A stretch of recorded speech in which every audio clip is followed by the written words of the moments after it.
বন্ধুরা, অর্চনা হোম কিচেনে তোমাদের স্বাগত জানাই। আর আমি আজ দেখাবো তোমাদের নদীর পোয়া ভোলা মাছের সর্ষে বাটা দিয়ে ঝাল।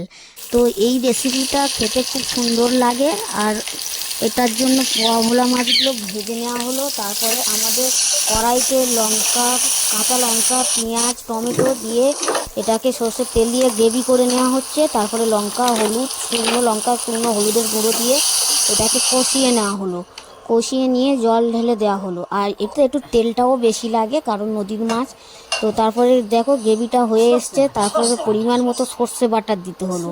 এটা সর্ষে বাটা দিয়ে ভালো লাগবে। পোয়া ভোলা মাছের সর্ষে বাটা দিয়ে ঝাল খুব সুন্দর লাগে।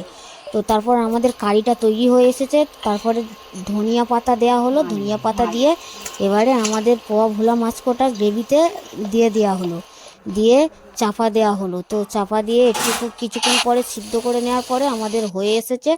এবারে কাঁচা সর্ষের তেল দিয়ে আমরা নামিয়ে নিলাম আমাদের পোয়া ভোলা মাছের ঝাল।